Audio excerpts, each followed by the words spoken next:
Hello, this is Chris Shelton, and welcome to the Sensibly Speaking podcast, brought to you on iTunes, Stitcher, Google Play, and with video here on YouTube with the recent addition of iHeartRadio and Spotify. So very happy about that.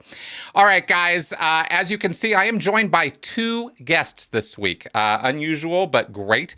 And they are Dr. Myke Merrill and Michael Wilson. And so this is Myke and Myke.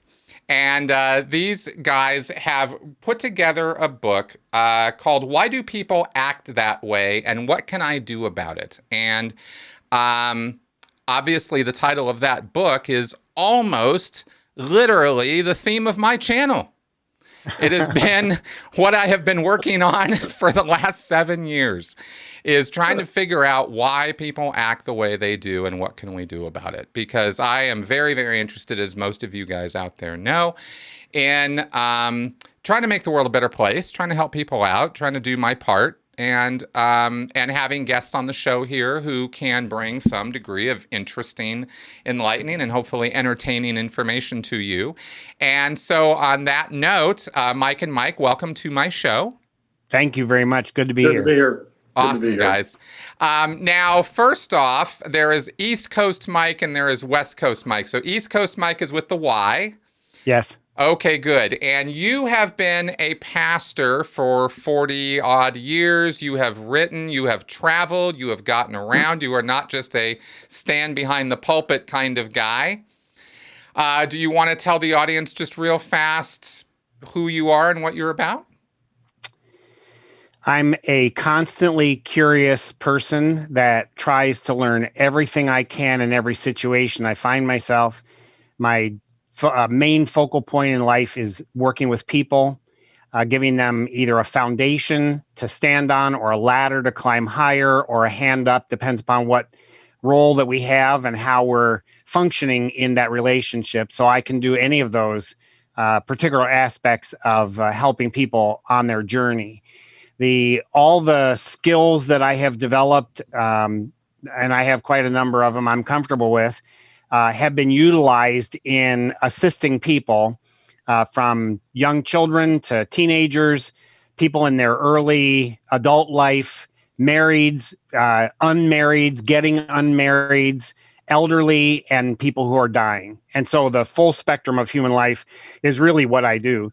When I started out, I was interested in clinical psychology, but the clinical structure required people to come out of life into my office, and they had to pay for their services. Somebody had to pay.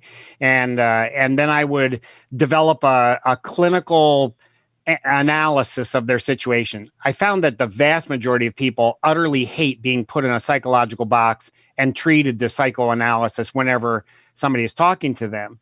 And I found that as I moved into a pastoral role, which seems terrifying to some people, it gave me absolute freedom to do everything I do well in any setting. And I could go to where people were hurting, where they were succeeding, where they were suffering, where they were being born, where they were dying, in the jails, in the hospital, in the home. It did not matter. And I didn't need to charge anybody. So it allowed me maximum freedom in the care and development of people and a minimum amount of restriction except on me.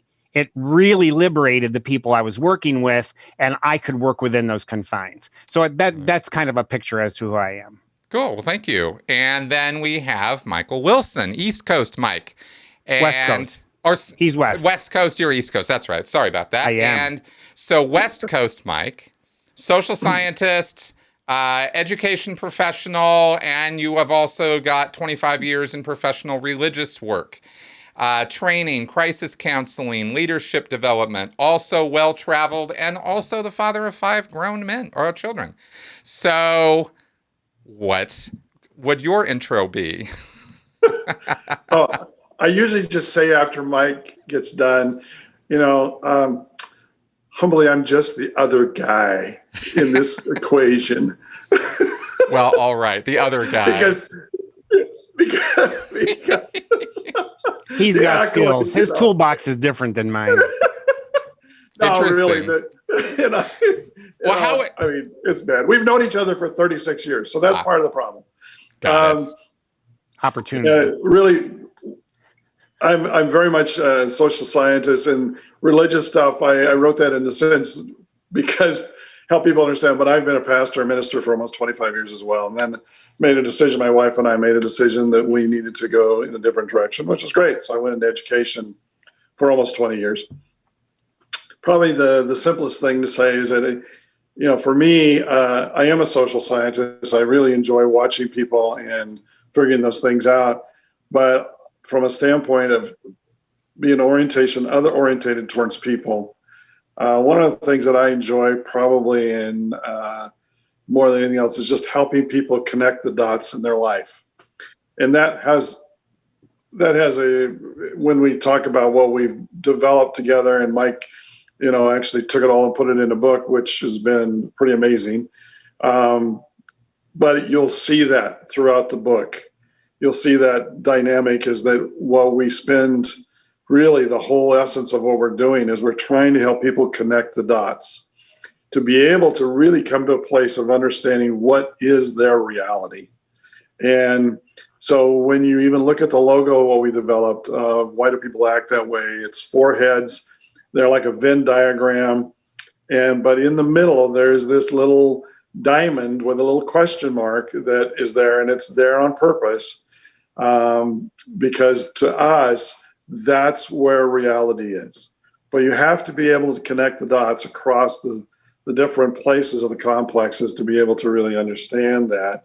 And that's our goal, is we want to help people. We want people to help them grow as well as ourselves. We're challenged.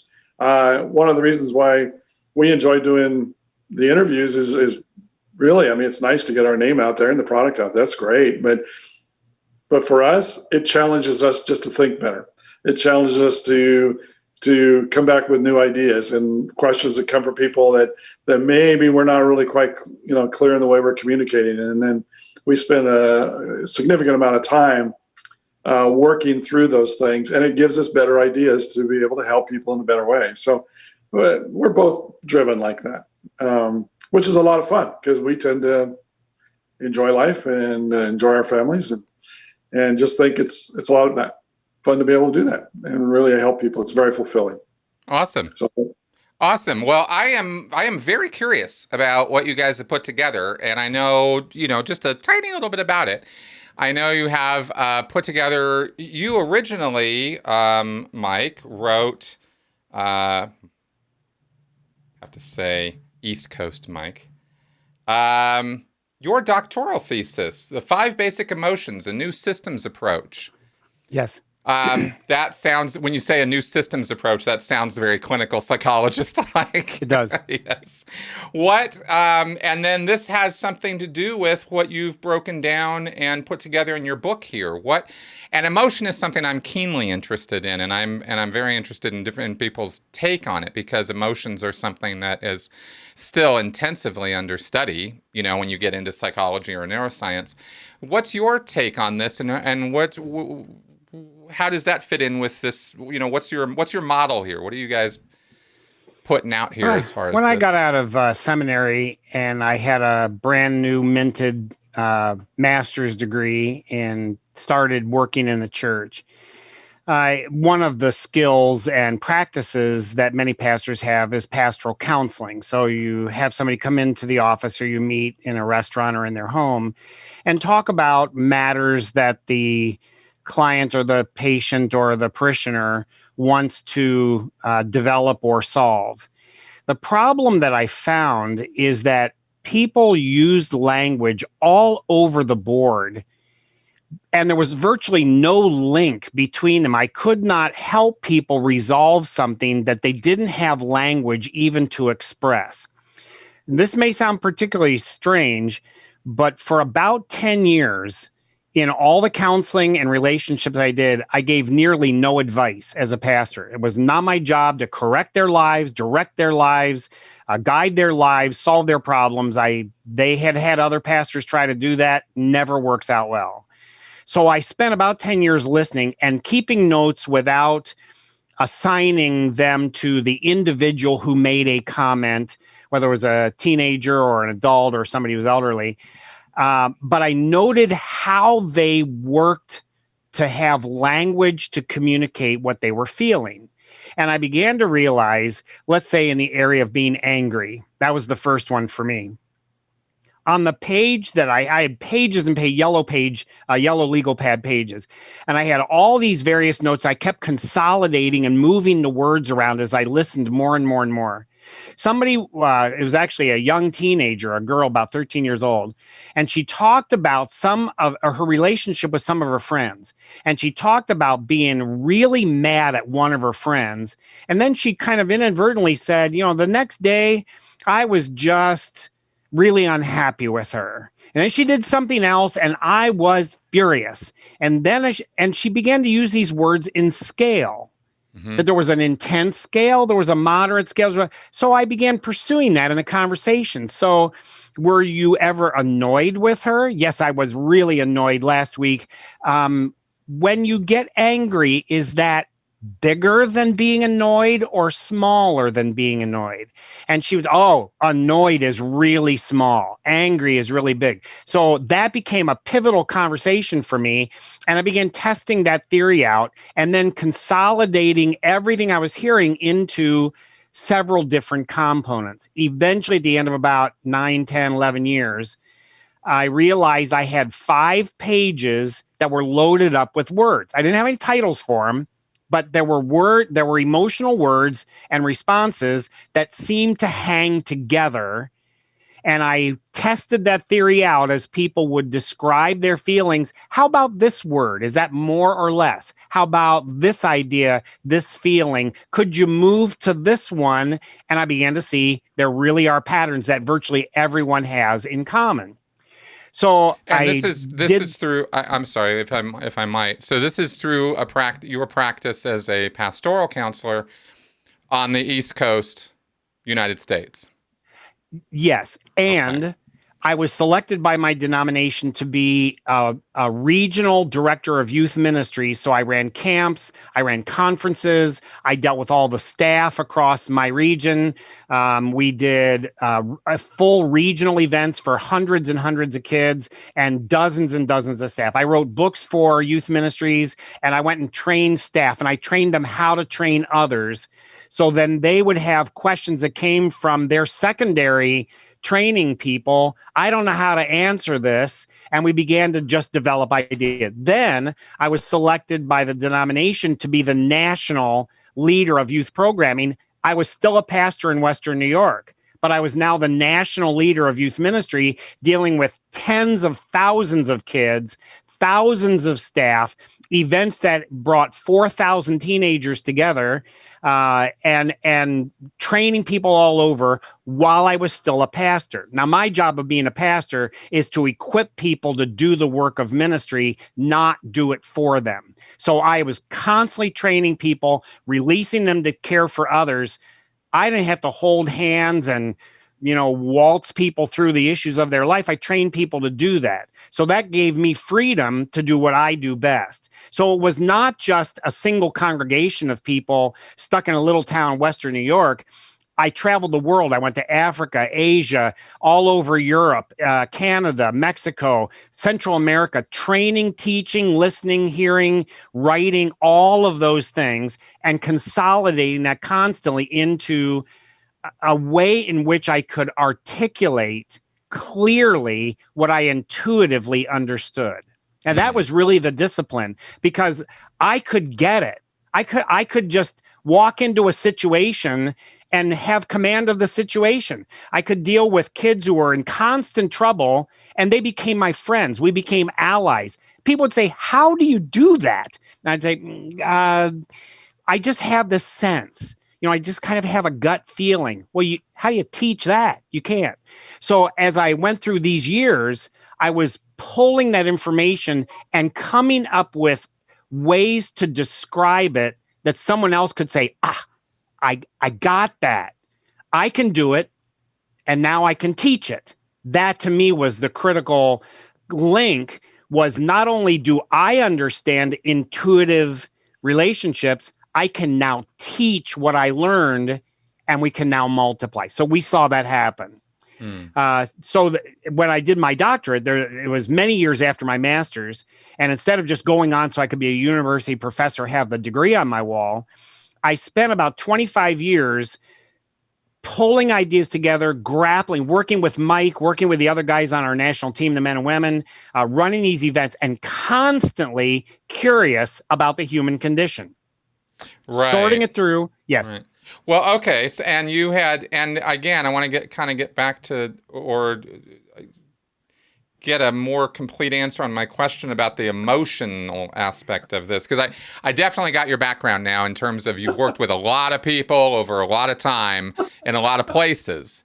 So when I went for my graduate degree, my doctoral degree, they said, have some idea of what you want to work on. I said, I have a theory called the 5 basic emotions, that there's not thousands of emotions, there's only 5. And I would like to do my dissertation to complete that study. And they said, great. We want people to come in with some idea what they want to do. So I spent 3 years taking all of those random ideas and consolidating them into a systems approach on emotion. And how does first discipline. How does that work? Yeah, how does that work exactly? What does that mean for the audience, right, who's not familiar? Like, what does that mean, a systems approach?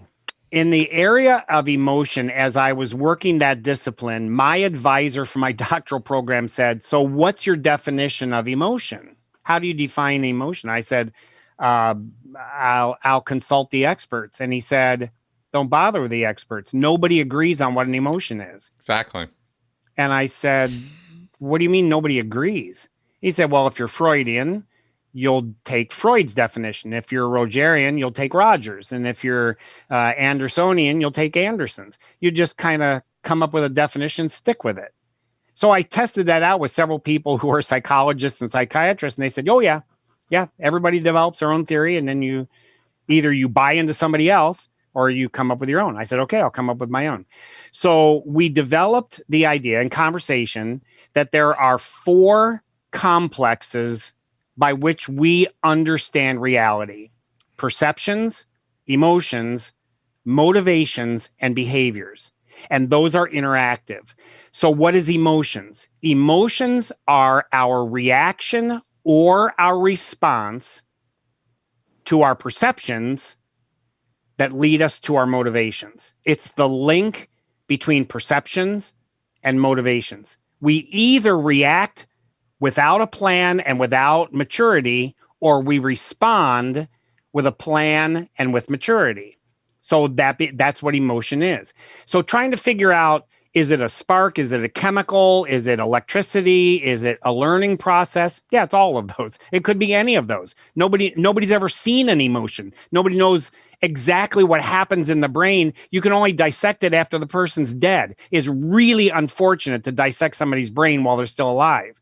So the challenge you have heard of brain imaging, right? I understand that, but that's still, it is still a depiction and not the actual structures that are happening in the brain. You're right. We take some information, we create a visual display, which we invented, and then was it actually red? Was it green? Was it blue? We just made that up. So we, even words, attempt to take reality and put it into a way that we can transfer that between ourselves. For me, emotion is the response we have to our perceptions leading to our motivations. That's the link. And then that's affected by everything else. Interesting. Okay. So, okay. It's a working definition. It's something you can use and utilize and work. And you've got this now focused around only 5 basic ideas or concepts in terms of the emotional experience. 5 emotional systems.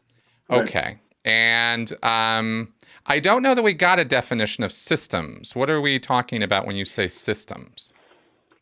In the expenditure of an emotion or the experience of an emotion, there will be a use of energy that goes into that emotion occurring and then linking perception to motivation and then behavior.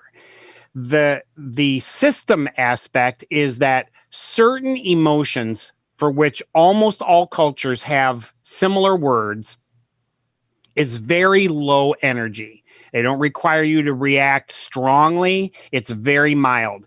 But as it grows, it will get into a more moderate level at which a different level of energy is expended in feeling the emotion and then engaging the emotion from perception to motivation. And then it can grow again into an extreme passion, which is highly engaging and very energy demanding to get our perceptions to move to our motivations. Well, let me give you an example. In the area that I referred to earlier, anger, eventually I titled that empowerment. That was the hardest of the 5 to title. But empowerment emotions at a very mild level would be feeling out of sorts or being upset or having a bad day or being grumpy. At a moderate level, it'll be anger or being mad or being competitive or being driven or having a sense of determination. At an extremely high level, it will be rage or fury or violence or I totally lost it. I'm out of my mind. And the difference between rage and being annoyed and being angry is one of degree. They're not actually different emotions. Each one then is resolved with a singular kind of purpose. What is the reason we feel anger? We want something to change. We want to get some control. We want to dominate or be a master of something. Those are quite different motivations, by the way. They can be, but they fall into a similar line compared to the other 4. They have to do with dominance and control. So we were playing a softball game, and my son, who's now 42, was probably 20 something at the time. And he had struck out or whiffed out, blew a high ball to the right field 3 or 4 times in the game. We're behind by 2 runs. It's all on the line. He's up to the plate. I look at his face and he's gripping the bat, the muscles in his jaw are flexing back and forth. His face is scowling. His teeth are gritted. His lips have been pursed and he's smacking the bat on the plate. And I thought, man, does he look angry, but he's feeling competitive. What's the relationship between competition and anger? And I began to realize he wants to win. He wants to come out on top. He wants to beat that ball into the stands. That's the same thing. When your kids won't go to bed and you're sitting in your armchair and you start yelling at them, then you start screaming at them, then you start stomping your arms on the armrest, and then you finally get up and stomp up the stairs, there's an ascending scale of being angry, furious, enraged, and out of control that has to do with, I want to change the situation. I want my kids to go to bed. They're not listening to me. I want to get dominance in this situation. And I began to realize the feeling annoyed. You hear a sound in the background, man, that's annoying. You want it to change, but you're not really willing to do a whole lot to do that. So the energy level is low. You want the change, but not enough to do anything about it. When you're angry, you might do something about it, but not throw your whole self into it. And when you're enraged, you throw your whole self in, and it doesn't matter what it costs you because there's simply a difference in the degree of the energy being released. Right. So that's a system. That's okay, I get it. I think one of the things that, as we talk about it in the terms of being hyper and hypo. Mm-hmm. But I think one of the things that's really important to understand is when we look at these, so we have the 5 areas. We have acceptance, we have exposure, we have empowerment, we have depletion, and we have celebration. And then there's a basically intensity scale that goes up and down in this whole process. But I think one of the things that we talk about when we begin this process is looking at emotions as neutral. Because the problem when people Neutral come meaning neither good nor bad. or bad. In other words, That's what he means by defining neutral. that it's not good, it's not bad, it is an emotion. Now, thus the secondary part of the book of the question is, what are you going to do about it? Mm-hmm. What's it doing to me, and what am I going to do about it? Because so much of what we do in our culture is that we label emotions at some level, either they're really good or they're really bad. And Automatically. Automatically good or bad. Or we are, we're in this process then that puts us in a place of judgment about what is happening versus starting out that says, okay, they really are neutral. They're not good, they're not bad. The real question is, what do you do with anger? What do you do with depression? And sadness? what's it doing to you? And What's the anger doing to you? What's it doing to you? And Yeah. what are you going to do about it? So what we endeavor to try and help people do is to begin to understand and put terms into those 5 areas that they can describe where they are. And if they understand where they are in that hierarchy of system of hypo to hyper, then obviously if you're at the top of the scale, there are things going on there emotionally to you that are going to cause some serious issues in how you deal with it.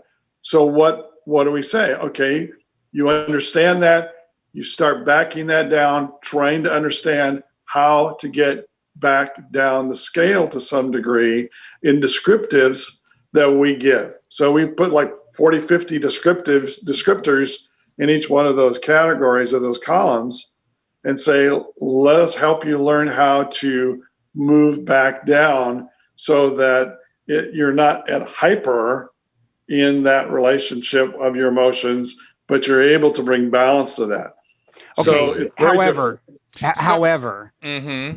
the one vital factor, just because an emotion becomes highly charged and intense does not automatically make it good or bad. Let's take the area of fear. Yeah. Huh? No, it has to do with effect. Yeah, right. But let me explain. I understand right.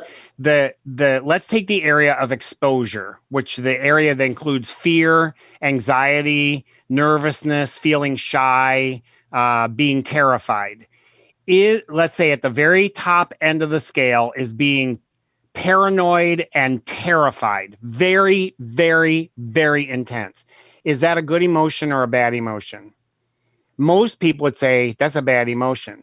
If you're in downtown Syria and ISIS is coming down the street, is being terrified going to help you right now? The answer is yes, because there is a real reason to be terrified. Mm-hmm. There is a real reason. Mm-hmm. If you're asked to get on stage and recite a poem of 12 lines and you're terrified, you may say, now being terrified is bad for me. Mm-hmm. So it is not necessarily that terror is automatically bad or automatically good. The 2 key questions are, what's it doing to you? And what will you do with it? So if you say my terror as a performer makes me so focused on the lines and what I'm doing, I am energized by my stage fright, by my butterflies, by my anxiety. Other people may say my mouth goes dry, I can't speak, I forget my lines. Okay, so for one of you, it's actually good. And for the other, it's actually bad. Now, if it's good, let's utilize that. If it's bad, let's deal with it.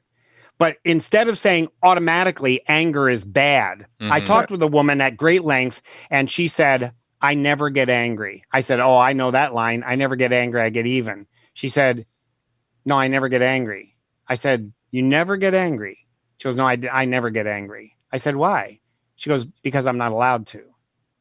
I said, well, that's interesting. Why are you not allowed to?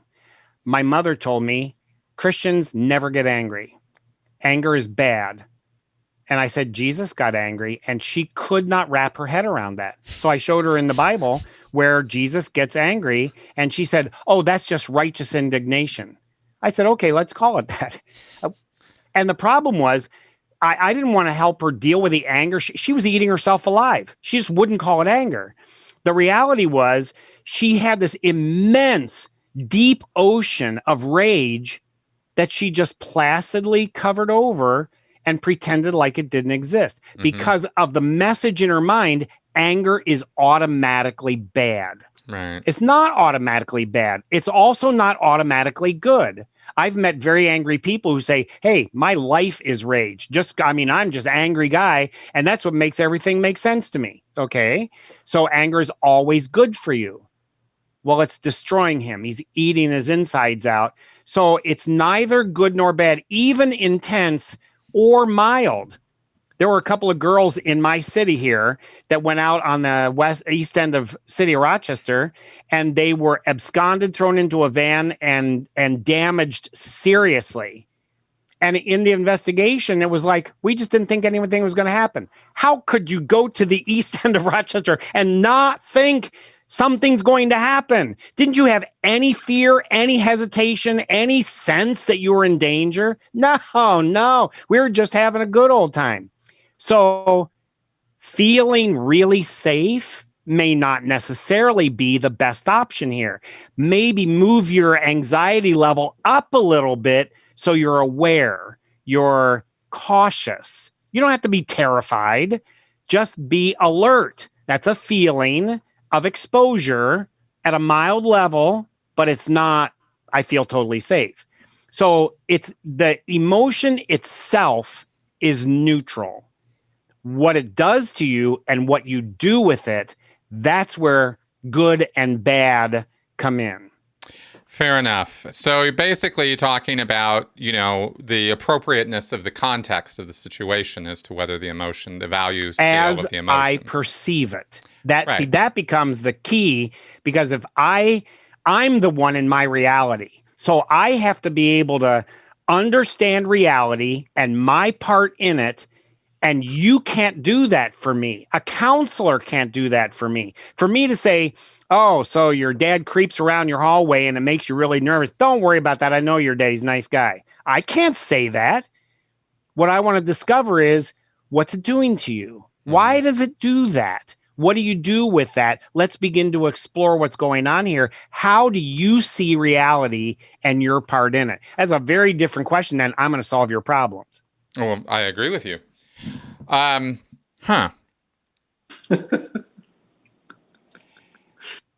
it's interesting. You mentioned empowerment, for example, as I just these little things along the way here. Anger, domination, wanting to change things, wanting to control. Do these other emotional pieces also not have some degree of change or demand for change or control, or an attempt to control or change the environment or other people in it? I suppose everything could be thrown into the same kettle of soup, and then you end up with a stew that doesn't really taste like anything. The problem is, if we're going to have language by which we can begin to dismantle very complicated circumstances, or let's say untangle a ball of yarn that the cat got into, we have to have some means by which we agree that language starts us in a direction, and then we can broaden it out from there. So we teach some basics. We go from the basics and begin to look at the interweaving that occurs. So one of the emotions is depletion, a system of depletion. Some people call it depression. I don't use that word because depletion really has to do with my tanks are empty. I need healing. I've got to rest. I've got to recover. Is that a change from being whipped? Yes. So there's some change there. Is there a sense of a lack of safety or security when you're totally exhausted, you don't have resources to deal with life? Well, yes. but I'm going to put the issue of safety over an exposure, and I'm going to put the need for rest and recovery into depletion, so we can begin to talk sensibly about some basics. Now, when we need to start bleeding them over and intermingling, we can do that. That's what a tapestry does. You can look at the top and see how beautiful the piece is. You turn it upside down, you find all the knots and all the twists. We can do both. But we start with, here's a sensible way to have 5 closets. A criminal broke into your house, went through all your closets and drawers, threw everything in the middle of the room. You walk in, and here's this mountain of clothing piled high in the middle of the room. You say, we're never going to get through this. Wait a minute. Let's take 5 closets, and the men's wear goes in that closet. The women's wear goes in that closet. The teenage son goes there. The teenage daughter goes there, and the swimwear, whoever it is, all goes there. So now we can take each piece in a fairly simple procedure and say, belongs in men's clothes, belongs in swimwear, belongs in mom's closet. Now we can sort them out when they seem to be impossibly interwoven and intermixed with no words, no names, no titles. Now we have 5 closets. We can put them away. We can sort it later. We can clean what needs to be cleaned, but at least it's in the right closet. And that's what we try to do. Okay. And this is a system that's meant for, well, this is just something you developed for use at a church level? What my assignment was for my doctoral degree was to train 30 individuals, men, women, teenagers, people across the age spectrum above the age of about 14, in how to do what I call coffee cup counseling. Coffee cup counseling is you're sitting with a neighbor, you're sitting with a family member, and they have an issue they want to deal with, but they don't want to go for counseling. They don't want to get psychoanalyzed. They don't want to take medication. They just want to work through some things. Often, those are the folks that flood into pastors' offices, take up all your time. They really never want to solve anything. They just, all they want to do is talk. They want to have somebody who will listen well. So perhaps the one skill that I actually taught was how to listen well with a framework so that you could take a statement someone makes and say, how do you understand that? Let me give you some ideas that might work for you.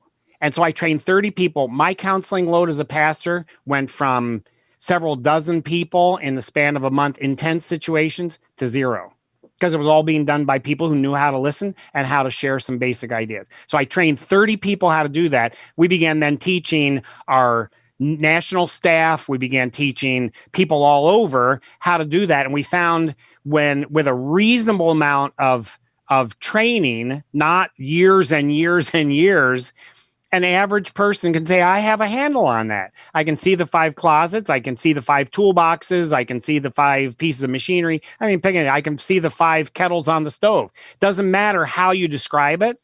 And when somebody starts using language that has to do with loving, acceptance, addiction, that kind of thing, I know which pot that goes in. And when they start talking about being afraid or shy or nervous or anxious, I know which pot that goes in. And when they start talking about happy and generous and outgoing and party, I know which pot that goes in. So now when it gets to the point, and if they're fine, well, you don't have to solve anything. It's when it becomes impacted and difficult and they say, I don't even know what I'm feeling. I left my kids at home and I walked in and my daughter, who's 14, and her boyfriend are both naked on the couch. I lost it. I just told her, well, what do you do with that? I don't know what to do with it. I'm just like out of my mind. Well, now we have something that has to be resolved or destruction is going to take place. So if we don't find a means to give that person the tools to unravel something really complicated and understand its pieces, they're going to lose it. The family's going to be destroyed. Violence can happen that everyone regrets later. When they call me or one of my trained people in, they say, okay, all right, I understand that now. I can use that. So this is sort of a system or methodology that people can use in a counseling type situation. Or casual. Or casually. I think it's very much, yeah. Well, here's what I'm wondering. Like, for example, you have this situation where, the mom or the dad walks in the room and there's the two 14-year-olds naked on the couch, right? And they're fit to be tied, right? Like, oh my God, here it is. I'm now confronted with this situation. It's overwhelming me emotionally. Are you trying to deal with the in the moment emotion there to give the person, when you say toolbox or tool set that they can use to deal with this? Is it in the moment there, or, oh my God, this is like freaking me out, I'm about ready to kill these guys? Then they call you and then you're talking to them and then the tool set comes into play. Like at what point does this, It's both and, what are we not talking either about? or. It Yeah, has to do with, how did we get here? As a family, how did we get here? What goes into this? What's happening right now, this split second? What am I going to do with this in the next day, couple of weeks, several months? How am I going to? So we teach the tools that allow a person to experience their life well without necessarily coming in for a clinical session. There is a place for clinical work. I absolutely understand. Oh, yeah. I can do that. Yeah, we'll get to that. I definitely was going to ask you about that. But the normal in the course of moment life, right there, what do you advise that person do rather than go to the kitchen, get a knife, and kill both these kids? if they understand what is going on at this point, if they understand where they are, if it's under exposure or it's under empowerment, if we can teach them, basically give them those tools, their first response isn't just one to act. Their response is to take at least, takes no time at all, if you understand what's happening here, for you to be able to go, okay, this is where I am and it's not good. The intensity level is off the chart. We are practitioners, we're facilitators. We don't come to people with this and saying, look, this is about living normal life, that so many times people don't know what to do. They don't know how to respond because they don't have any language or tools to be able to respond with. They just are responding. Mm-hmm. And then they can't understand why they're struggling so badly with their feelings and what's happening. I'll give you a classic one. Let's move it off of the two naked teenagers, but let's go to a classic one, because American culture does not get this. We do not know how to grieve, and we don't know how to let people grieve, and we don't know how to be able to help people grieve, because we don't know how to deal with our own emotions, our own frameworks within what's going on inside of us. And so consequently, when that happens, what do people do?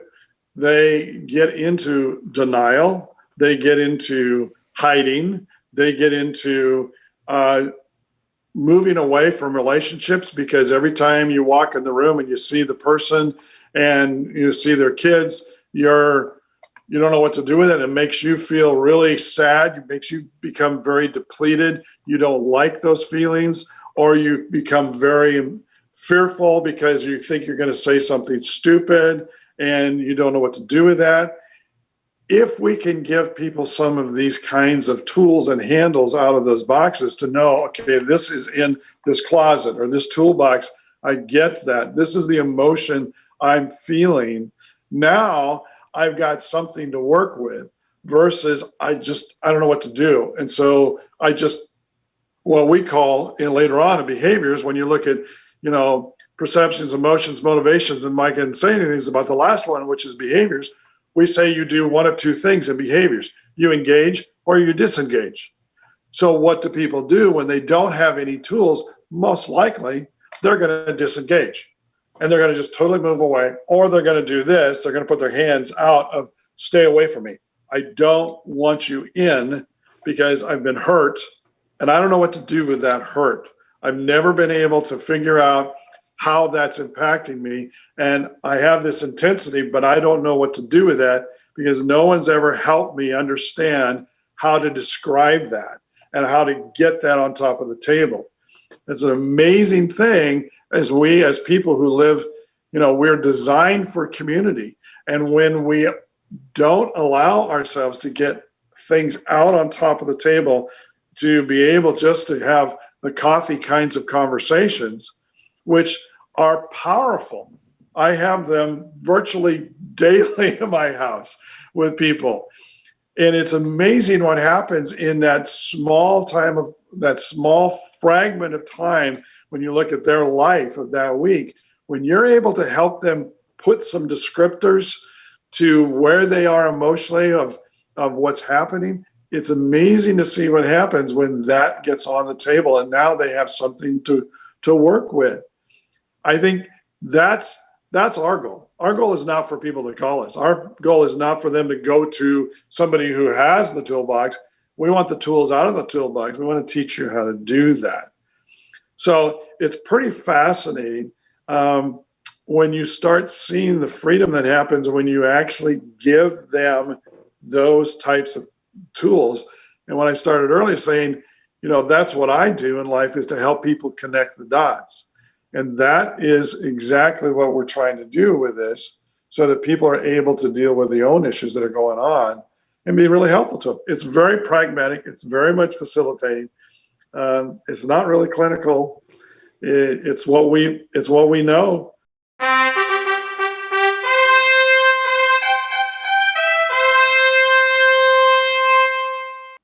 Hey everyone, I wanted to take this opportunity to talk to you about a service that I am endorsing and that I truly, truly believe in.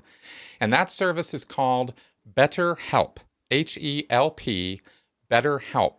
And they are available through betterhelp.com. And this is a service that connects you with a licensed professional counselor online so you can get help with depression, anxiety, stress, or just somebody to talk to in this very troubled times that we're living in right now. It is not easy to get out there in the big wide world right now. It is not easy to get out and see therapists or counselors. It is not easy to find counselors or therapists who can help you. And this is what BetterHelp was designed to assist you with. The simplicity of this is you go to the site, you sign up. Actually, you use the link that I have provided below, which is betterhelp.com/Chris Shelton, and you get signed up. And this can be for as little as $40 a week, and they actually even have financial aid available. You enter some information, fill out a questionnaire about yourself, and you get hooked up with a counselor that will help you out. And this can be via text, via voice, or via video. Okay, any one of those. It's up to you and your comfort level. And if the therapist that you get connected with isn't doing the job that you feel you need, you can ask for and get a different counselor. So there are a lot of options for you in this, and it is really something that I think a lot of my viewers should be taking advantage of. I have talked often about the need for, or the help that you can get through professional counseling. Sometimes you need somebody who really does know what they're doing and not just a friend or family member to listen. And that's why this service is something that I am happy to put out there for you guys. So again, use the link below, betterhelp.com/Chris Shelton. That is in the description to this video. And I hope that you can get the help that you might need from this service. Let me know how it goes. Give me an example of what kind of a tool would you give or teach someone to use? Like, give me just one example of something that might be that you would get across to people. One tool that we have is make no assumptions. Learn how to listen and ask better questions. So I watched my mother die when I was 15 years old. Mm-hmm. She had cancer, and she got cancer when I was 11. She was 38. It took 4 years for her to turn from a healthy 140-pound mother of five to a skeleton that no one wanted to visit, touch, talk to. Even my father had virtually nothing to do with her. He was an alcoholic and went off to a bar drinking. So my older brother ran away to Puerto Rico and got married, and that left me as the functional oldest child in the family with 3 younger than me. I became caregiver, bandage changer, medicine giver, tea and coffee maker, vomit cleaner upper. That was my job as a 13, 14, 15-year-old kid. When my mother died, I was relieved. So I went to the funeral. My mother's Jewish. The rabbi came up to me, and I'm this wiry, skinny kid with long red hair back then. And he said, I noticed you're not grieving for your mother. The assumption he made is a 15-year-old boy should be crying because his mother is dead. Mm-hmm. He made that assumption. Mm-hmm. So he laid the assumption on me. You're supposed to be grieving right now, sobbing, drying your eyes, hugging your family. And I was perfectly calm. And he said, why are you not grieving? I said, I grieved in the hospital 3 years ago when I knew my mother was not going to survive. You weren't there. Good I'm answer. a 15-year-old kid talking to a seasoned rabbi. That was a good answer. And he seemed affronted by that. And he said, well, if you ever want to talk about it, you can get in touch with me. And in my mind, I had enough presence of mind not to be insulting at that moment. I would probably be more insulting now, but I wasn't then. And as he walked away, I can still see in my mind him walking away in his fancy robes, thinking, I will never talk to that man ever. He does not understand. I am so happy right now. I am absolutely thrilled that my mother is out of that body. Mm-hmm. Right. So when you have somebody who you're called in, a neighbor has a terminal illness or gets kicked out of a job or any kind of a tragedy as they perceive it, you could go in saying, let me give you a hug. I know you're feeling really bad. Let me bring some Kleenex. You've made an assumption that may not be true. When my father remarried, my stepmother had 5 kids. We had 5 kids, and my father committed suicide 6 years later. When my brother called me at college and said, Dad is dead, my wife, now my girlfriend then, she was my wife, started crying. She heard on the phone, your dad is dead. Dad is dead. And I didn't start crying. My dad was an alcoholic. He was very violent. He was a mean person when he drank. And I probably never knew him a single day without alcohol in his system. Not a single day in my lifetime. Oh, wow. So I said to my brother, who is now a medical doctor, and he was a 13-year-old kid at the time, and I said, so how did he die? And he said he sat in the garage with the car running until he suffocated. And I said, that's good. And Pam looked at me and said, what are you talking? What's good about this? And I said, he didn't kill anybody else when he died. All of us kids had concluded he's going to be driving drunk, plow into some young mom with 3 kids in her back seat. He's going to kill a whole bunch of people when he goes. To hear he sat in the car until he died, my first thought was, good for him. That's all right. So the problem is, if you make assumptions about how people should be feeling, ought to feel, how they need to feel, those are words we no longer use. Need, should, ought, or must. They're out. How do you feel? How can you feel? So instead of saying that, I come in and say, so what's going on right now? My mom just died. So what's going on right now? You know, this has been exhausting for years. I am finally feeling like I can breathe. Never do we say, what's wrong with you? You should be crying. This is the time to cry right now. No, It is make no assumptions.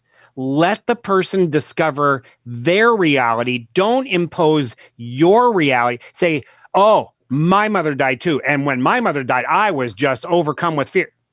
What are you bringing that in here for? This is their moment. You're trying to help them discover their reality. What's it doing to you? What are you going to do with this? That might take weeks. Right. But the reality is, if you make no assumptions and you learn how to ask good questions, we actually have a teaching package on asking better questions. We call it the question sequence. And so we can walk people through, how do you process the question sequence while you're listening to people? That's a tool. That's what we do. And what Myke said about need, should, ought, and must, when it's amazing when you pull those 4 words out of your vocabulary in asking questions. Because once you take those 4 words out, then you are left with, have to be getting creative in the way you ask the questions.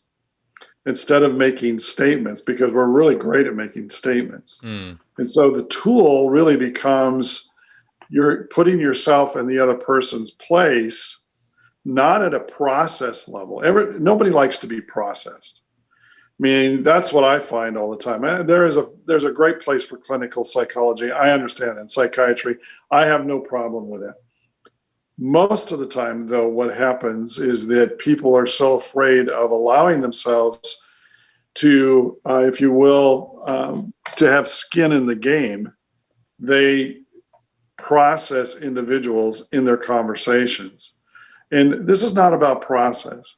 This is about trying to help people understand where they are in the dynamic of their emotion and to help them figure out how we're going to pull that together to know what to do with it. But if I don't take the time to help them understand, and what I call in that better asking questions is always thinking other orientation and the next step or 2 steps or even 3 steps ahead of them to know how to ask those questions. The art of asking questions, the real skill in asking good questions is you already know where you're trying to take somebody. And that is probably at the point in my mind, virtually all the time, is about revelation of what is that core that's causing what's going on right now.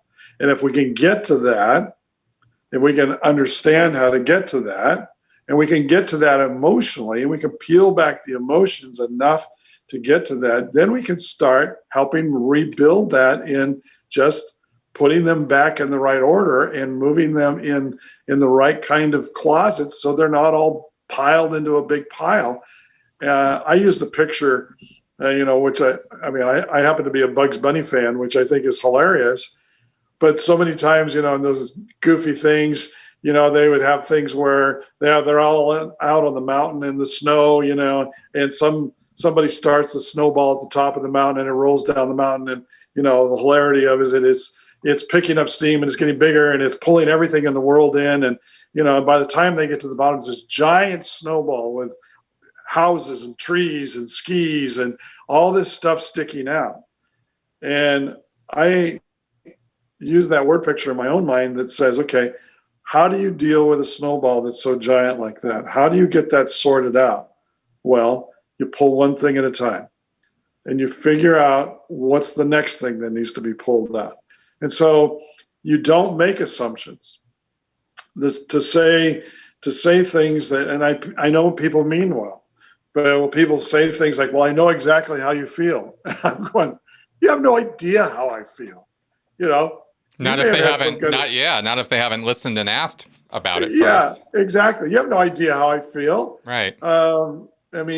My wife passed away, it'd be 13 years in September. And I've had people tell me, oh, well, I know how you feel. And I'm going, well, I love you, but no, you have no idea how I feel. You don't know what that's like. Right. And I wouldn't insult you. Mike, let me jump in here because Myke and I have the same toolbox, and we've developed these tools. We have worked on these words. We both understand them. Myke is what I would call a very empathetic helper. He draws alongside and gets himself into that person's mindset as he begins pulling the pieces out of the snowball or sorting things out of the puzzle. This may sound very strange, but I am as near to zero empathy as a human being can be. It's not that I don't care. It's that's great face. I actually taught my grandson that face. The I don't reality use it often, but that was an interesting statement. The key is I make no effort to climb into somebody else's reality so that I feel or understand it. What I want them to do is own their reality, and I will provide for them the resources to be able to resolve it. So I'm almost always a clinical bystander, and Myke is, let me climb into your car and ride along with you for a while. We use the same toolboxes in two totally different ways because we're wired differently. We're twins, identical twins from different mothers, both born in Washington. I happen to be born in Washington, D.C. He was born in the state of Washington. But other than that, we're identical twins from different mothers. And his method is empathy, and mine is analysis. I'm analytical. Okay. And when Myke laughs at me, I feel good of the joy in the room, as opposed to the sarcasm. Doesn't bother me a bit. Totally get it. Okay. I have a saying very much for him is that he doesn't have mercy. He just does mercy. I do mercy. Idea what mercy is. I do not feel mercy for anyone. I don't. All right. If you say so, that's not consistent with my experience of you, but okay. I won't make any assumptions about anything. I've only known you for an hour, but I would not. It is very hard, Chris. It is very hard to address our own automatic assumptions. I know that. It becomes part of training. I'm curious how you go about training people to do that, because it is something that you are. It's a very major hurdle to overcome, to tell people to stop assuming things. When I'm training somebody, if I'm training you, for example, and we walk together into a situation that has some issue or tension, it could be low tension, it could be high, but we're walking together and I'm training you how to do this. As I listen to your conversation, I may even say in the moment, what assumptions are you making right now? What do you assume is happening? And I've had people that I'm training go, I'm not assuming anything. When you make this description, is that not an assumption? Mm-hmm. Oh, okay. I see that. How do I roll that back? I mean, we're actually in a real situation with somebody who's laughing hysterically or getting drunk or doing something dangerous, or what doesn't make any difference. And when I talk to a father, go back to the situation we had, similar family strife. I've had parents call me and say, I need you right now, or I'm going to lose it. I'm going to lose it. Mm-hmm. Right. I can assume what they mean is they're angry at their child, but I've learned how to say, I have no assumptions. Tell me what you mean by lose it. Mm-hmm. Right. Exactly. I am so angry at myself for letting this happen. You're angry at yourself. That's you're not angry at your daughter or your son. No, I'm actually ashamed. They should be ashamed, but I'm the one who is ashamed. Shame for me is an exposure. Anger for me is an empowerment. Now I have two different lines I can work on, and I can start exploring, how are you actually feeling? How do you separate those two? Well, their feeling of extreme shame may be when they were 14, they did something they've never, ever told anyone, not even their spouse. Right. And what's happening now is that seeing their own child, oh, it's karma, it's payback. I did this to her. I did this to him. I never told anyone. Now, all of a sudden, we're dealing with something totally different than the situation of two kids laying on the couch. But if I had made assumptions, I'd have ruined the entire thing. Entire thing. So I learn how to roll those assumptions back and hear in my own mind the question, what am I assuming right now that may not be true? How do I check it out? I actually ask that. That's a skill question. What am I assuming? And I've learned how to think that through. It's a skill like throwing a baseball. First time I throw it, I'm going to miss by a mile. By the time I've thrown that ball 10,000 times, I'm going to be able to hit the glove every time. So when I start the process, I'm not as skilled as I will be, because it takes practice to be able to do that. That's okay. When you first throw, I have a 3-year-old grandson. When he throws a ball, it goes over my head, goes off the ground, throws right on the ground. I have a 10-year-old grandson. He can hit the glove from 40 feet with a hard ball. And for a 10-year-old kid, that's like incredible. But he's practiced. He practiced. And this is the same thing. It's a skill you practice. What about anger management? I don't manage anger. I help people resolve it. Yeah. Well, that's a form of management. I would say that's very real. I mean, I mean, you guys aren't in a vacuum. You understand the situation in the country right now, right? We're Absolutely. extremely divided.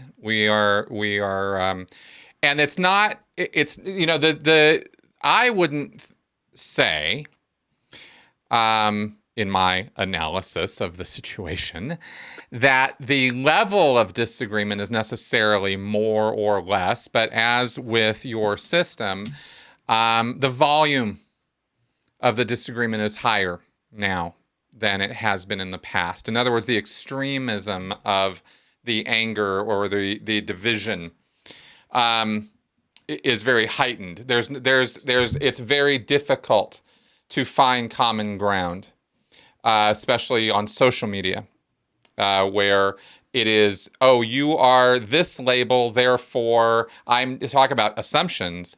Now I know about you X, Y, Z, A, B, C, 1, 2, 3. I know all of these things are true about you because I know you are a conservative. Or I know all these things about you because you are a liberal or progressive or whatever word you want to use. So your point on assumptions is well taken because it is something that is that runs rampant across social media are assumptions. So it's a good, guiding principle. Okay. What? Let's stop right there, though. Yeah. Let's stop right there. All right. I was born in 1953.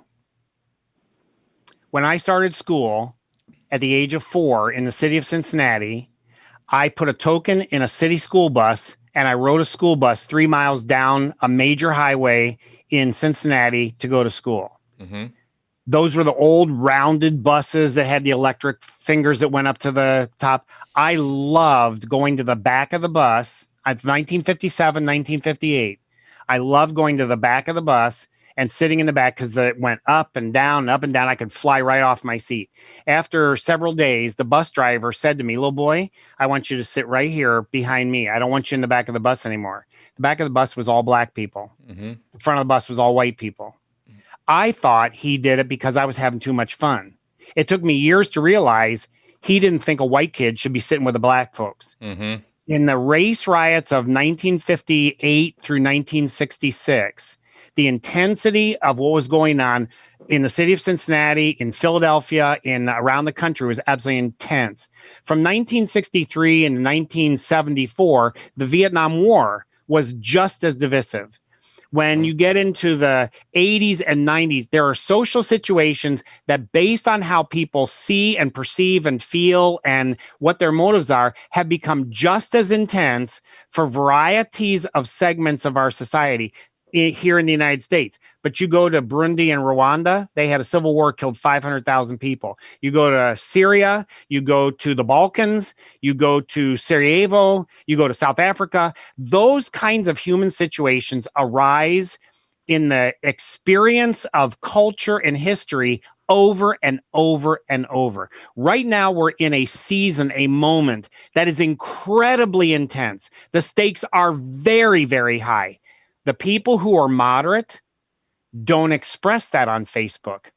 They will be shamed into oblivion if they say, I'm thinking about that right now. Exactly.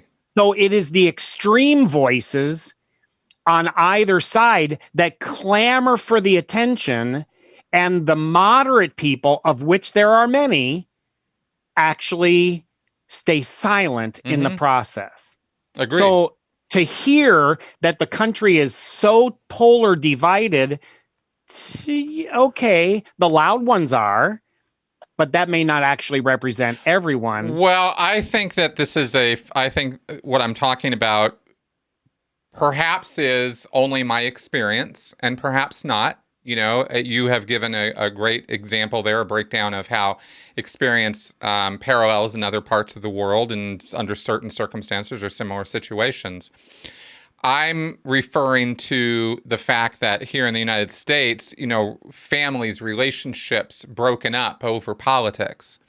This is a fairly new phenomena as far as we know. I could be wrong about that. You are wrong about that. Okay. I don't remember having arguments at Thanksgiving in 1977 over things that we now see happening in 2017 or 18 Right, or but 19. George right? Washington So, was the only president that was universally loved by the United States. Adams and Jefferson split the country, split families, split states, created the foundation, eventually leading to Andrew Jackson, who divided the country in half. And under Lincoln, the country went to civil war. Teddy Roosevelt did the same thing. FDR, with his social programming, divided the country again. Kennedy did the same thing with the space race and the Vietnam War ascension with Lyndon Johnson. Nixon did the same thing. The reality is that those kinds of intensities don't seem as intense as right now because we're experiencing right now. But a study of history shows this has always gone on. This has always been the case. All right, fair enough. Well, I would agree to some extent with Myke, but I think Myke is leaving it from a sociological standpoint. He's leaving a very, very large piece out of this. Mm-hmm. I agree that those intensities, and we are really in an intense time. We have a significant difference in how culture is run right now that has allowed us to do something that we've never been able to do before, and that is called social media.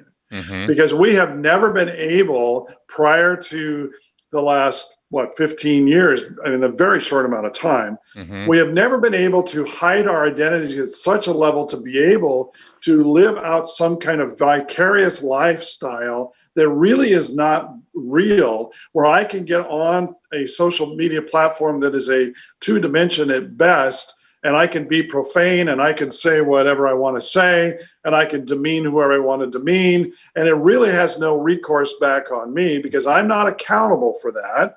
I can just post it, let it go into the nether air, and boom, it's like dropping, a social media bomb to do what? To get more people to respond so that I become someone who people like, and I do that from a negative standpoint because now I've got someone listening to me. Now I'm seeing my value in the fact that they actually are actually paying attention to me. And so I get value. I mean, we all know this. We all know that, kids act out. Why do they act out? They want someone to pay attention to them. They don't care if it's negative attention. They just want someone to pay attention to them. I think we have developed a generation and mindset that's allowed us very much so to go ahead and put that kind of stuff out there continually, and not only put it out there, it's encouraged. Everyone now is an expert. Everyone has. Well, there is that. I mean, what's amazing to me is I sit here and I have folks that are in the medical field, and they're sharp people, okay, friends and family. And it's amazing to me as I'm sitting here and I have people who send me podcasts and send me information of these doctors who are family practitioners who are sitting and waxing eloquently about how this all works, how infectious disease works, and how all the intricacies of what goes on. And I'm going, you have no clue. You haven't been around infectious disease. You know what that looks like. And you're giving your opinion. That's nice. You've got some facts built into that because you're a medical person, but you really do not understand the dynamic. And then I have some guys who show up at my house who are biologists and do research, and they're going, I can't believe these people. I mean, this is ridiculous because they understand the science behind it because they work in it. Exactly. But because we have allowed that, and not only allowed that, we've encouraged that and given that platform, there is virtually no real dialogue that's taking place. It is your tribe, my tribe. And oh, by the way I'm going to get people to pay attention to me is I'm really just going to, I'm going to go after you. And that way I'm going to get someone to pay attention to me. And what is that? That's ego. That's about me being able to feel like I'm somebody, and which is pretty thin. But when people are in need and that sense of belonging, guess what they're going to do? They're going to do whatever they can to try and fill that hole because we're built for community, but social media is not community, though we have said it is community. But the problem then comes the very thing that you're saying is that we have this great divide that's going on, and we're getting more information from, if you will, from both sides and people out there that maybe have never said anything before, but it's not real information because we're not having real dialogue. We're not able to come to any resolution. And that's what we really want to bring in people's lives. We want to be able to help them bring resolution to what their perceptions are and their emotions are, and how it drives their motivations, so that they can have a quality of life that's much, much deeper. There's one key that's got to go in here, Myke, and it has to do with the way social media works. One of the assumptions that people make about social media is they're seeing the full spectrum across the board. And what social media actually does is it filters out memes and stories that they know you will click on. They know it because of how you've done it in the past. Well, so it filters it down to those things and shows you those things. If the algorithms know you're going to get all upset about this kind of a meme with these kind of colors, that's going to show up on your feed, and you go click, click, click, and they go, gotcha.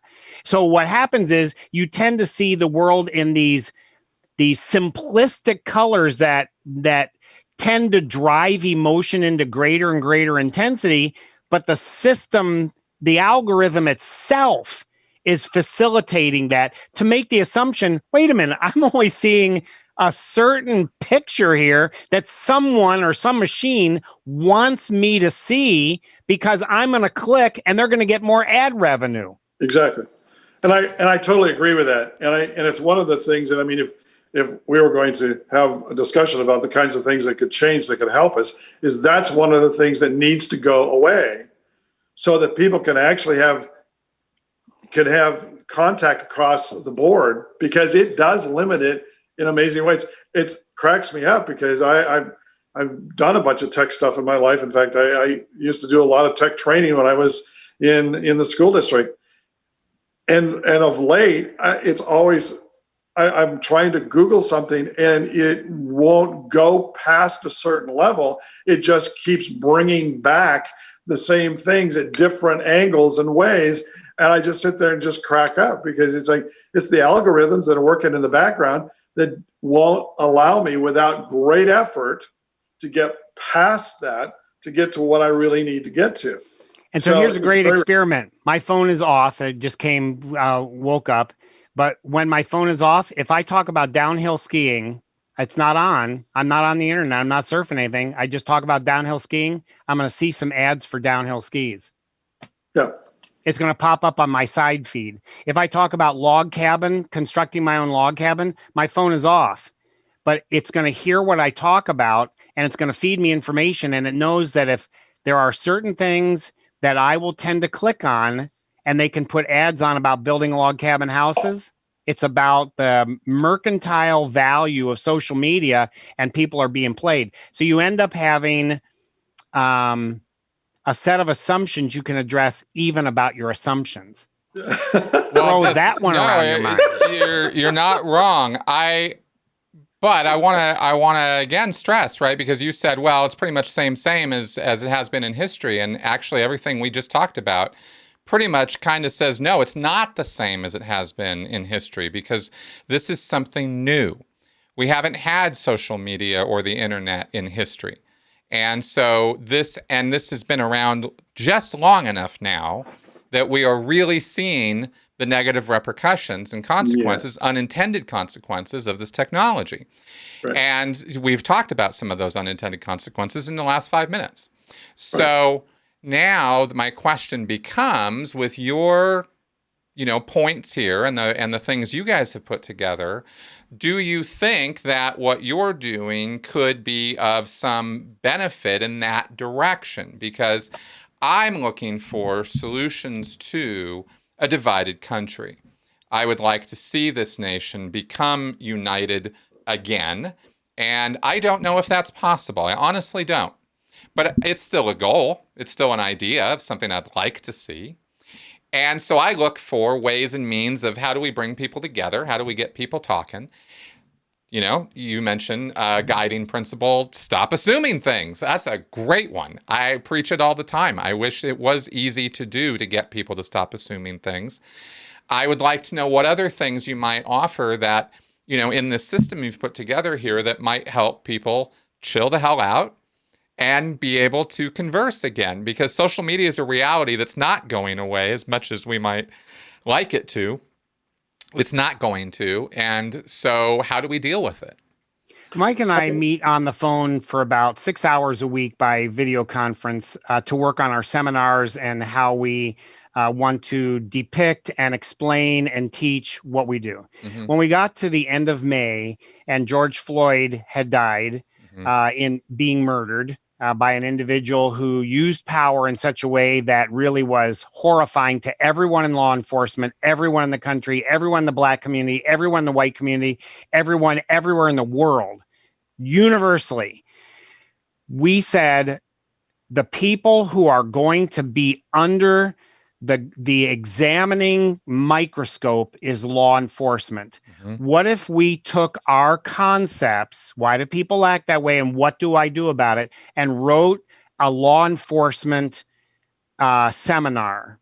So we have begun exploring with different law enforcement agencies, could outsiders, non-blue, with credentials come in and teach blue these concepts. It's a long, long process. There's way so much going on in the world, but we're getting some conversations going.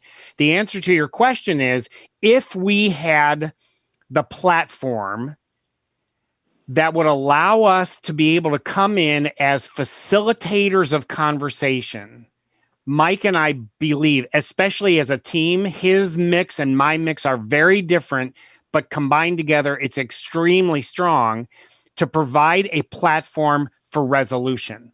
Now, we end up with pick any factor, X factor. Is that bringing about loving relationships? Well, you could say, absolutely not. I just assume it's not. Let's not assume.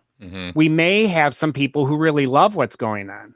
How in the world could they love what's going on? We can explain that. We have people who are terrified of what's going on. Little children can't sleep at night because they're terrified of something they don't even know what there is. We can talk about that. We have people who are furious to rage, and day after day after day after day, they are filled with rage with no resolution. That's where bitterness comes from. If it's not resolved, we can talk about that.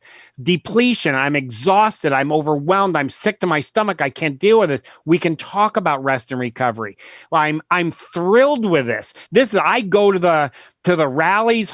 This kid who brought his gun and shot 2 people, he went because he was thrilled to be in the middle of the fight with the guns. Like, what is wrong with you? I understand that. I don't agree with it, but I understand it.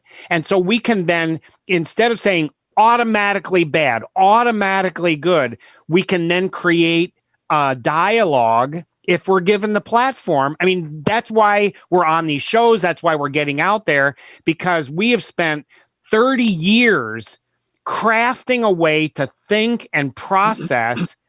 And what we want to do, I was getting ready to retire from week to week pastoral ministry. And one of my church members said, so when you retire, what are you going to do? Go putter in your garden or putter on the golf course? And he laughed. He's laughing. And I said, no, I'm going to go change the world. And his laughter declined. And he goes, you're not laughing. I said, no, I'm not laughing.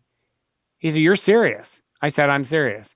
I think we've learned some things in the last 30, 40 years, 50 years of being engaged in every kind of human experience across the world that we can now teach from a platform that is effective at enabling people to resolve. The question is, can we get on that platform? Mm-hmm. One of the things I think that's really interesting to me is that I've done one of the things I try to do in the sense of you asked that question, how do we come about making that happen? And I've been a systems change guy and manage systems, develop systems. That was my job. I mean, for ages. And one of the things that, I mean, that's Myke and I we work very differently. Most people would say, I don't know how you guys are friends. It doesn't make any sense to us. And yet we know there's a lot of things we just don't trip over each other on. And so we're good with that. But systems is a big part of mine, of how do you get from here to there And I call it trying to figure out how the river is flowing and where the river is going and how can I keep the river clean and actually flow better, not just dig a whole new channel for it, because that's not what needs to happen. What needs to happen is stuff needs to get out of the way so it can flow better. I mean, that's the metaphor I use. I think one of the things that's happening right now that is both good and a huge challenge is the fact that for the first time, let's face it, how many families have had to spend huge amounts of time with each other. They have been cooped up together. That's not going to change for a while.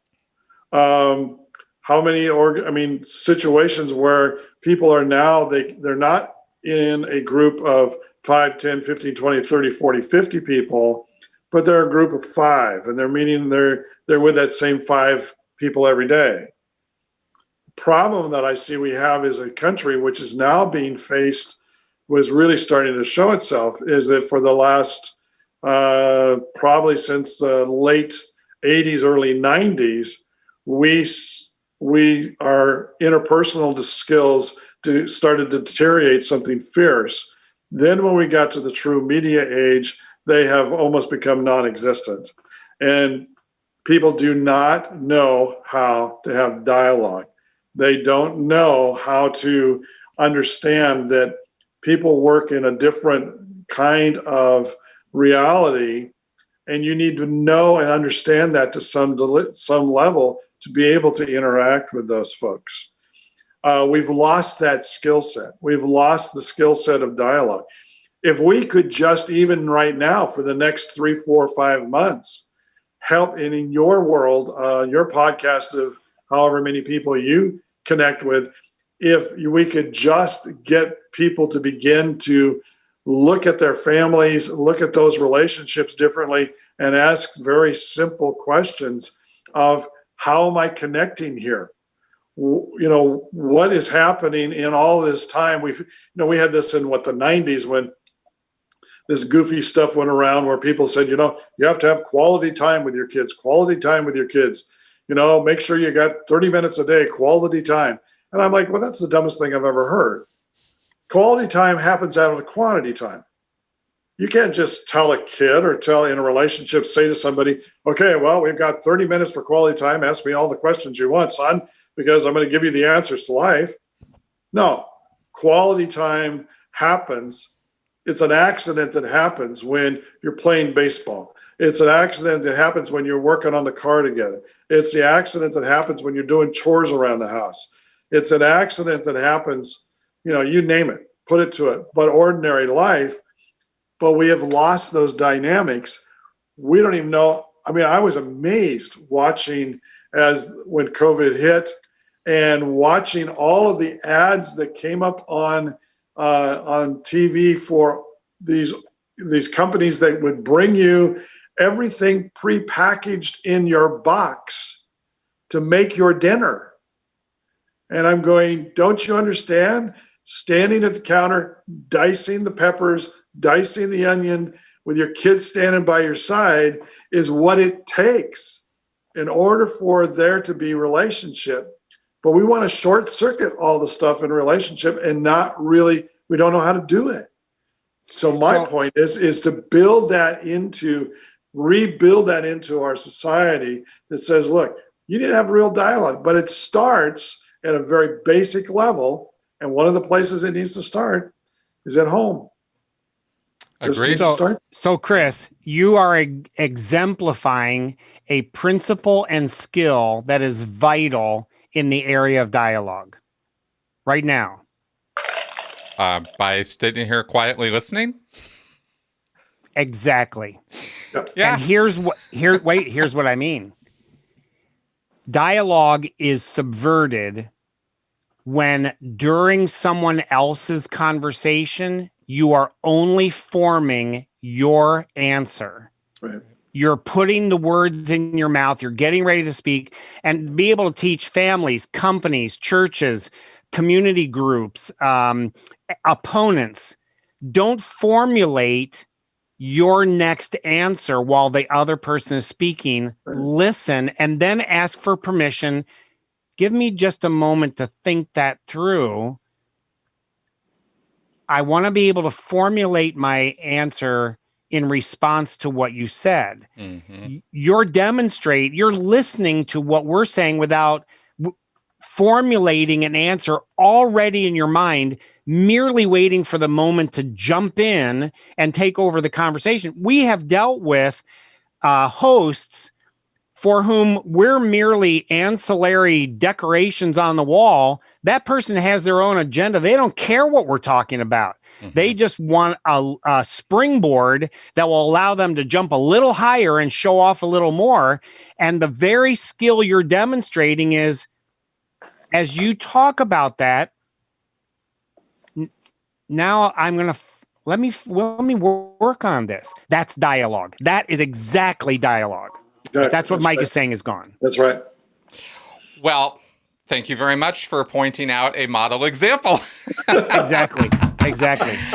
Because and I will say that I have spent more than a little bit of time in my life working on the subject of communication. And we for those of you listening and on the podcast right now who know me and don't know my podcast guests, they were not familiar with my background, so I filled them in a little bit at the beginning of the show. But there was a lot of work on communication in my background.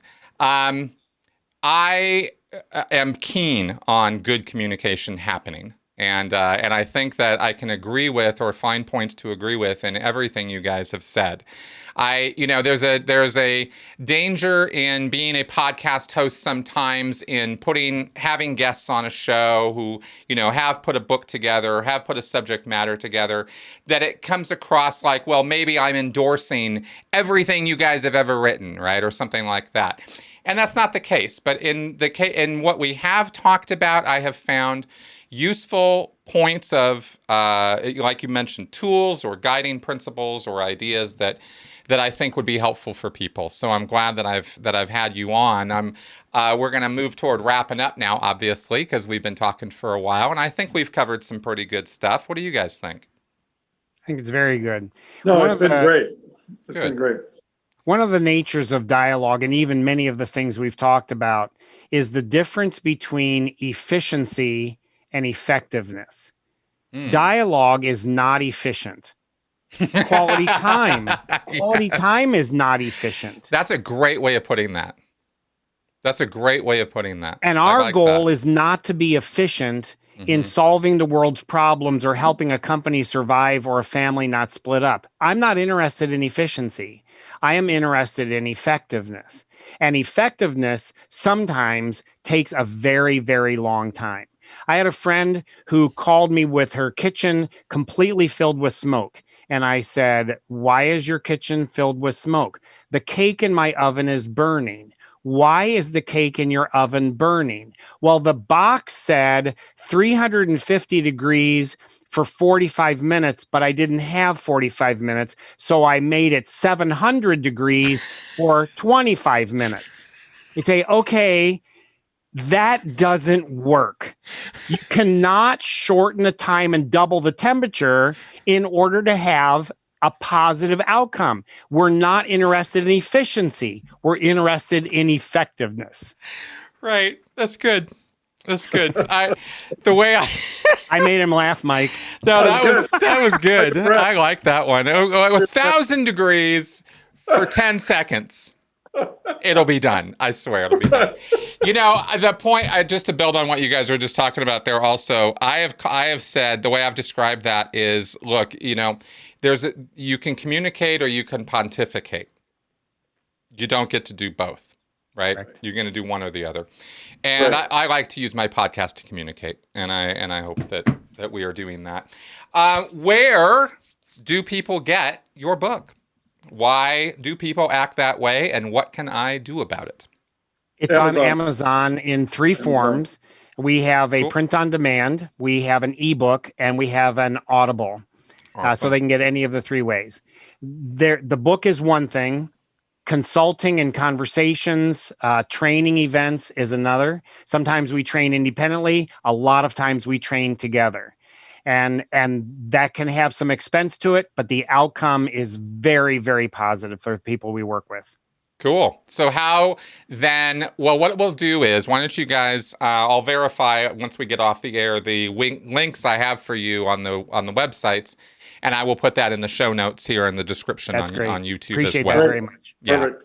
Definitely get that up there.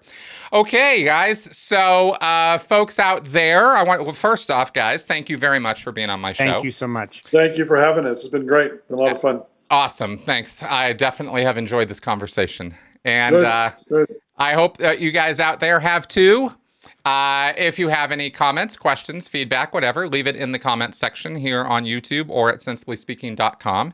And I will leave the contact information for both Myke and Myke in the description section here. So if you have questions for them directly, you will be able to reach out to them.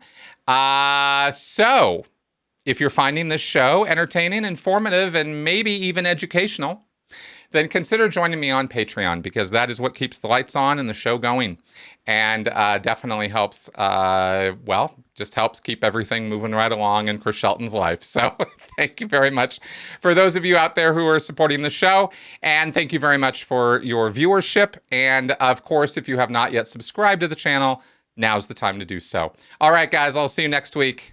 Bye-bye.